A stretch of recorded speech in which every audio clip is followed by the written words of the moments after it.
Is anyone hurt? I don't think so. And yet again, you pulled me from the flames. It's just a pity I keep walking into them. You've never been one to shy away from danger, Sir Wade. Like any shield worthy of the name. I see you're all in one piece. Martha! Is something wrong? The lookout saw smoke coming from down Eastway way. Too thick to be a halt. A second horde. Feel like finishing the job. Always. Jill and I will make things cool. You'll need to move the injured without us. Don't you worry about that. The moment my men are safe, I'll follow. Good luck.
We have to slow them down. Martha and the others need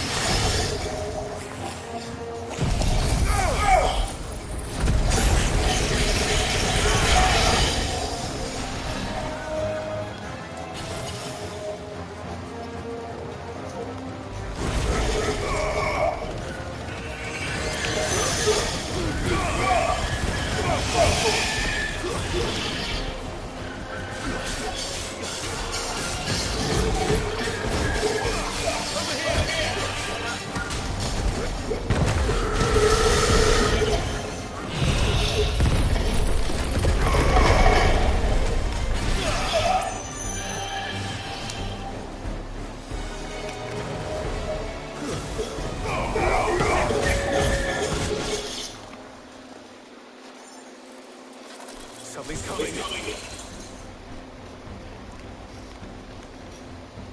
Apologies, my lord. Did I miss anything? Only the first round, Sir Wade. Shall we?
see any more?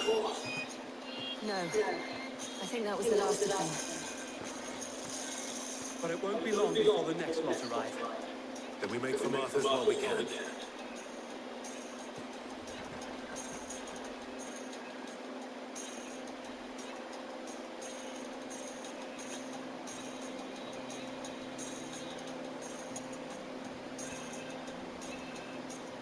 What did you find out there?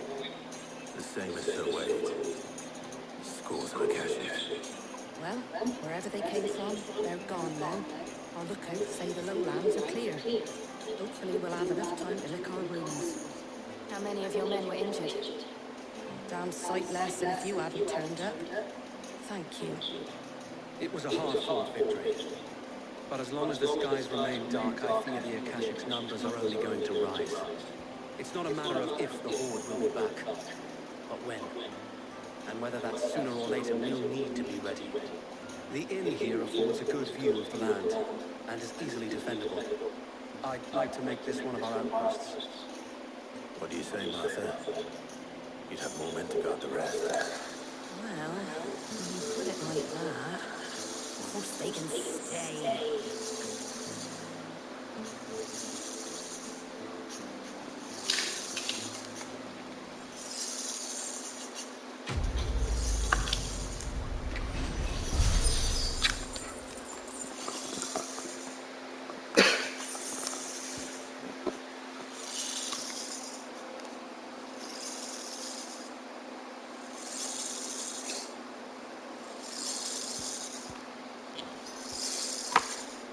My lord, there's someone I'd like you to meet.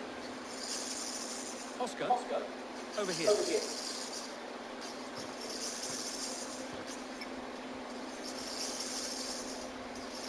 It is an honor to make your acquaintance, Lord Rothfield. I am Oscar. Oscar of House Murdoch. Murdoch. I wasn't aware that all commander had children. Oh, he didn't. But his brother, my father. Well, go on then. Wait. So wait.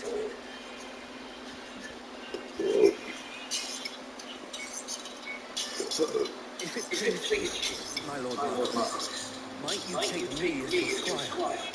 I would learn the duties of a shield from the finest. But I'm assured you're on your way back, and spending time in the company. My Aunt Hannah once told you have accomplished much, and I would soon... Not this... It's all right. We know there is only so much the boy can do. But a squire. Would that really be so bad? You were a squire once.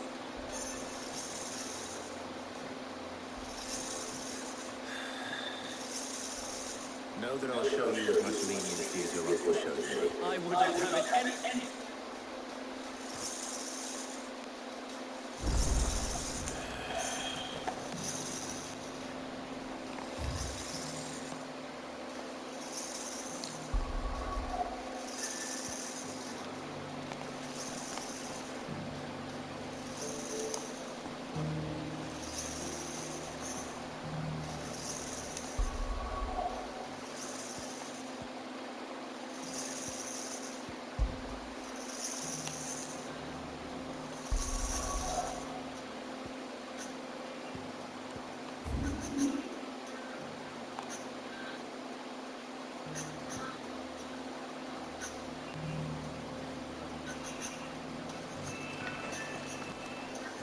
I will not let you down, Lord Rothfield. You...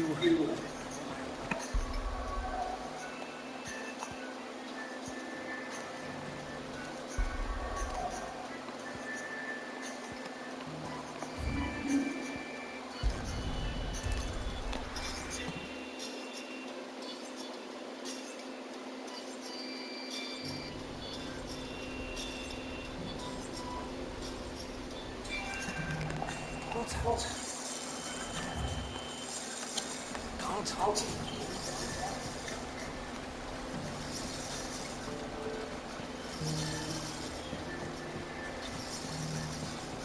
Do you have any questions? No, I just need to see you about the food. I want to know right away. Bad news. Good, actually. Something most celebrated for a change.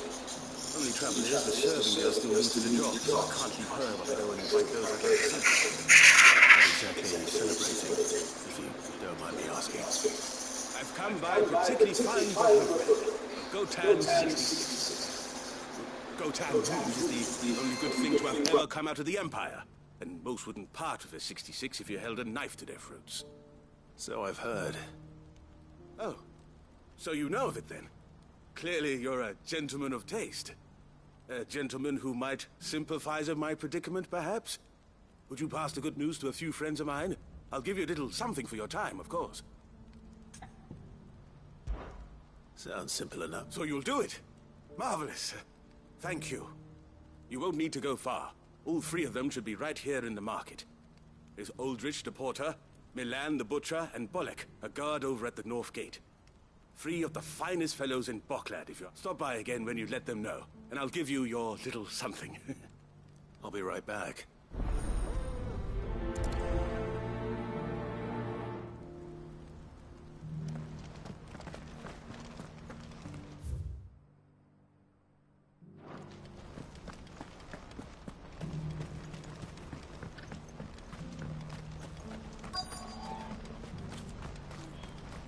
Needs a porter when there's no... I've been asked to find Aldrich, the porter. I don't suppose that's you, is it? That's me right enough. You need something delivered? The innkeeper sent me. He said there's a cup of Gotan 66 with your name on it when you're done for the day.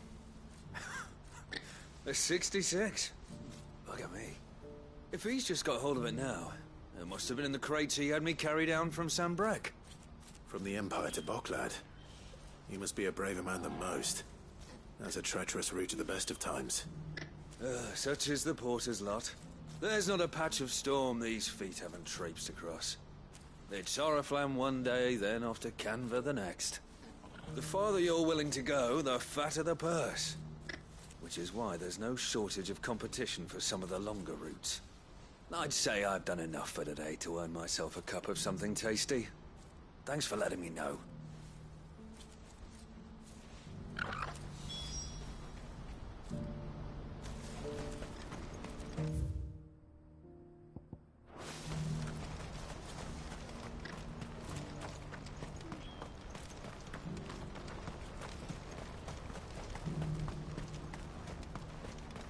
Please, a piece of fruit.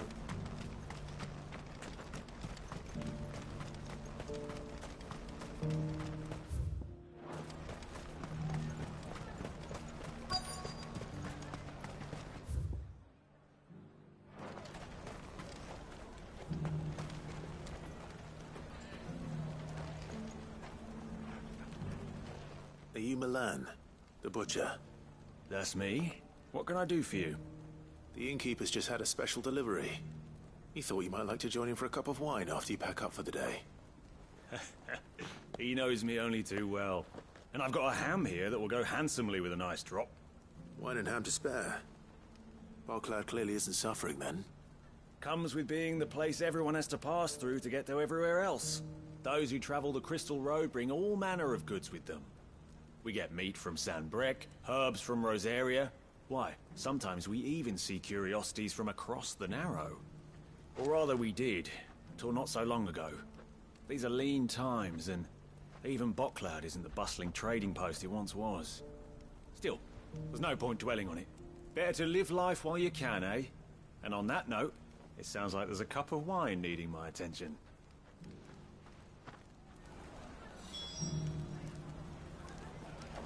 You'll buy something, won't you?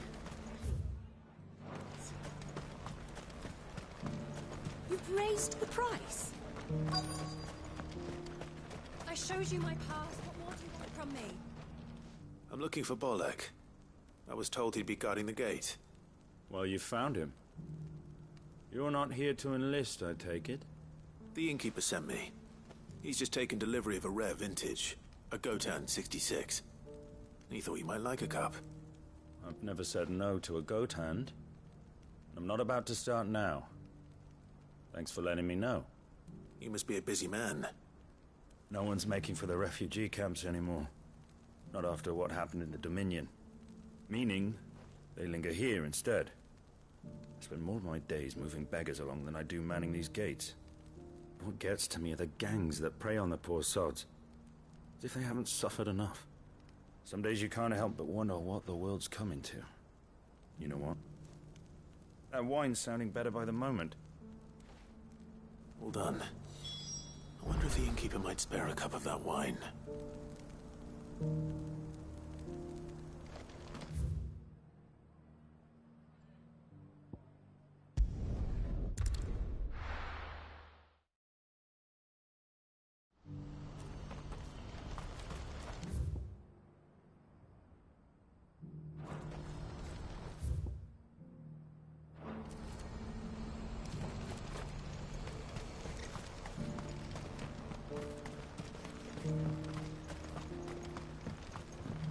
Do you have any fresh water? I spoke to your friends. They'll be along soon. That's fantastic news. Thank you kindly. It's been a while since we all sat down together. And the way I see it, that wine is as much theirs as it is my own. How so? Well, I wouldn't be serving anything but slops without Aldrich to go and fetch the good stuff for me. And then there's Milan, who always sends customers my way. And Bolek, an even-handed keeper of the peace, if ever there was one. Those three are the backbone of Boklad. Lose any one of them, and the market would soon fall apart. And without the market, I wouldn't have a single customer. I'd say that's worth a bottle of 66, wouldn't you? And more besides. Everyone needs a shoulder to lean on. Be they world-weary innkeepers or brooding swordsmen. Right. I'd better prepare for my guest's arrival. I hear you had me carrying a bottle of Gotan 66. If I'd have known, I would have sold the thing and lived like a lord. I'll settle for a cup, though, if you're in a sharing mood. A Gotan 60 bloody 6. Just as well I had something special of my own set aside. A bottle between the four of us might not be enough to drown our sorrows, but it can't hurt. Here they are, the three pillars of Boklad. Sit yourselves down, gentlemen. The woes of the world may be monstrous in many, but there's nothing like a few good friends to keep the misery at bay. Never a truer word spoken.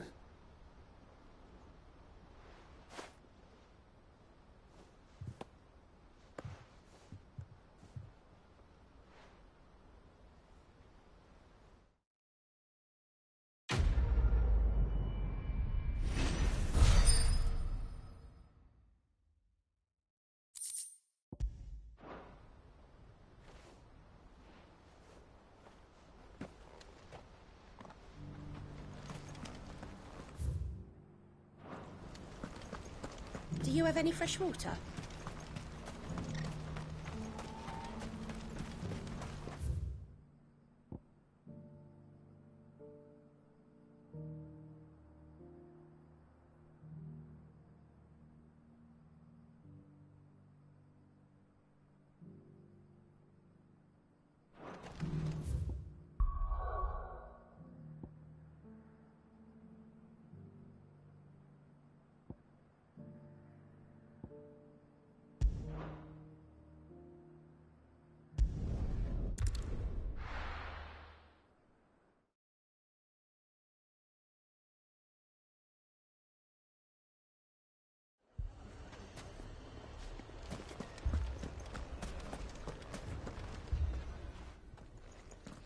Sid, your new companion appears much more formidable than your uncle. Should I be worried? You haven't been introduced. Jill, Clive has told me much about you. All lies, I'm sure. Your Stolas said that Dalamil has a bandit problem. Indeed. Although, you're a little late.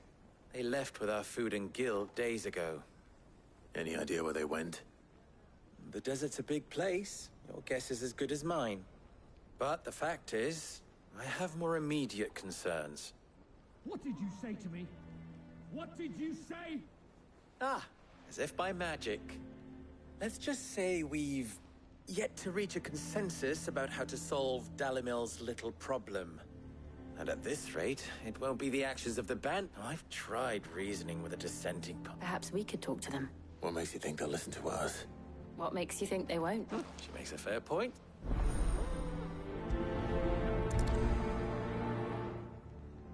Suppose we just follow the shouting.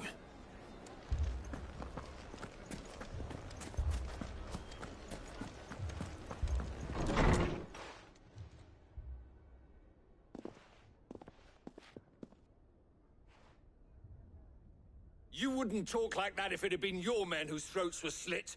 Blood for blood, it's the only way.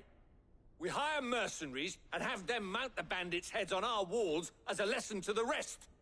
And what happens when those mercenaries are slaughtered? We're better off using that coin to buy food and supplies. If we hire mercenaries, the only thing we're buying is the bandits' ire. And you cannot fill empty bellies with that. But what happens when they come back? That's enough. Any more of this and I'll throw you out myself. Come back when you're ready to talk like adults.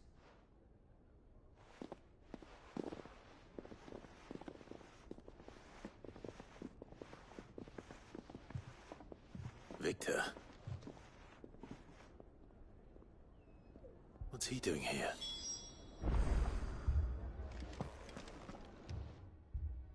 Sid.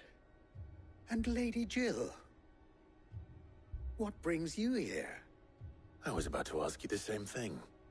Costness is in chaos, and the markets have all but ceased to operate. The Briar's Kiss here in Dalimil is the only place I can reliably obtain supplies. I was here to do just that when Master Lubor told me of his troubles.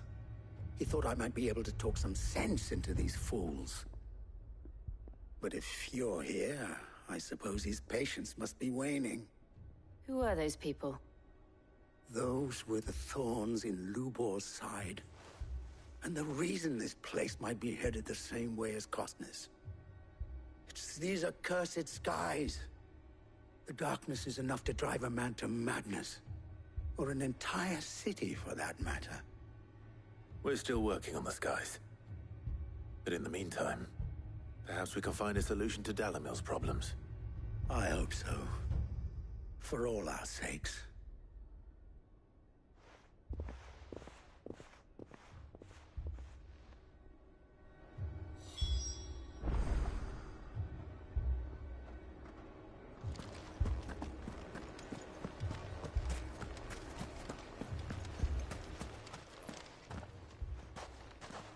So, you see my predicament? What I saw was a room full of people who were angry and afraid. And with good reason by the sound of it. But if left to smolder, that anger and fear could set the entire town alight. My thoughts exactly. What to do? Both sides wish to protect their homes and livelihoods, if only they could agree on how. But as long as they are divided, we are vulnerable. And if there's one thing bandits like, it's an easy target. What would Sid the Outlaw suggest? Well, if it were my namesake, he'd let them choose for themselves, and be on hand to pick up the pieces when it all went wrong. That sounds like a recipe for disaster. A recipe for disaster is precisely what it is. But perhaps that realization would be enough to make them question the ingredients. While it's plain neither Conrad nor Natalie will countenance the other's proposal, it may still be possible to make them doubt their own. Before presenting them with a third option. And that would be? To pool our resources and save the city ourselves. Why fight each other? When all that fear and anger can be directed at the bandits. It appears we have a plan of action. Victor, pay Conrad a visit. See if you can't convince him of his folly. I'll speak with Natalie. As you wish. Your faces are not well known in this town. That may prove useful. Don't worry, Victor and I will do most of the talking. You need only play along. Play along? What he means to say is yes.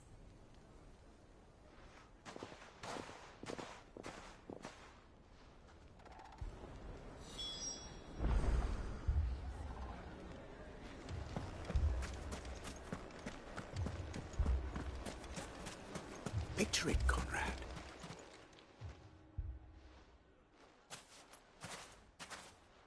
Ah, here she is. The Lady of the Spear herself. Conrad, may I introduce you to Jane, commander of the... A pleasure, my lady.